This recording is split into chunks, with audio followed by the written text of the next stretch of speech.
Seruput kopi dulu, Lur. Kita ngobrol santai tapi jujur soal Kari Belati 622 dan seluruh kelas Belati karena kapal ini memang menarik, kuat, tapi tetap punya catatan yang perlu dibahas tanpa ditutup-tutupi. Kapal pertama, Kari Belati 622, sudah beroperasi penuh. Itu artinya konsepnya sudah jalan dan TNI AL cukup percaya diri untuk melanjutkan sampai total 5 unit. 5 kapal dalam satu kelas berarti satu paket skuadron serang cepat yang bisa bergerak kompak, berbagi sensor, dan menyerang dari berbagai arah sekaligus. Bukan sekadar tambah jumlah, tapi benar-benar membentuk kekuatan baru di laut. Belati dirancang untuk karakter perairan Indonesia yang dangkal, sempit, dan penuh pulau. Lambungnya ramping, profilnya relatif rendah, dan taktiknya jelas. Mendekat cepat, hantam keras, lalu keluar dari zona ancaman sebelum musuh sempat membalas. Di sisi persenjataan, Belati bukan kapal patroli polos. Gigi taring utamanya ada pada rudal anti kapal Turki yang sangat mungkin setara keluarga Atmaca, dengan kemampuan terbang rendah mengikuti permukaan laut, pemandu aktif, dan daya rusak yang cukup untuk mengancam korvet hingga fregat ringan. Di haluan ada meriam otomatis kaliber menengah setara 30 mm, efektif melawan kapal cepat, perahu bersenjata, dan target permukaan kecil. Ditambah lagi remote weapon station di atas superstruktur, berupa senapan mesin kendali jarak jauh yang terintegrasi kamera dan sensor, membuat awak bisa bertempur lebih aman dan presisi. Semua itu diikat oleh sistem tempur terpadu Turki yang menghubungkan radar, elektrooptik, dan senjata dalam satu jaringan. Ini membuat proses deteksi, penguncian, dan penembakan jauh lebih cepat dibanding kapal-kapal lama.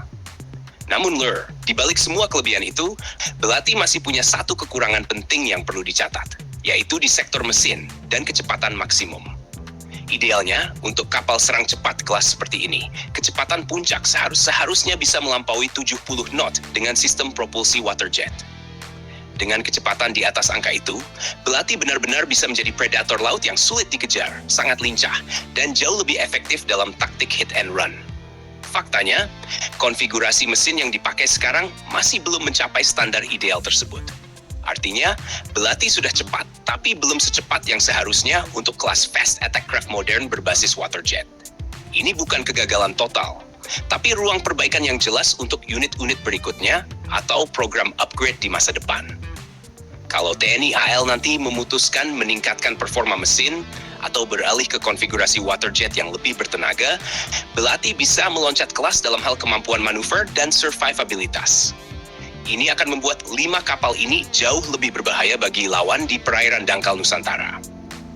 Lokasi pembangunan di galangan sekitar Babelan, Bekasi, justru memberi keuntungan. Karena dibangun dan dirawat di dalam negeri, peningkatan mesin, integrasi sistem baru, atau modernisasi ke depan bisa dilakukan lebih fleksibel tanpa ketergantungan penuh ke luar negeri.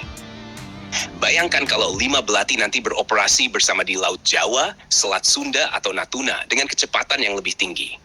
Mereka bukan hanya menutup ruang gerak musuh, tapi bisa benar-benar mendominasi pertempuran pesisir dengan kombinasi kecepatan, kejutan, dan daya pukul. Jadi kesimpulannya Lur, kelas Belati sudah kuat dan relevan, persenjataannya serius, konsep operasinya pas dengan Indonesia, tapi masih ada PR di mesin agar performanya benar-benar maksimal sesuai potensi desainnya. Dan seperti biasa, kalau bahasan alutsista begini bikin makin melek sambil ngopi, jangan lupa subscribe, like, dan komen di bawah sambil ngopi.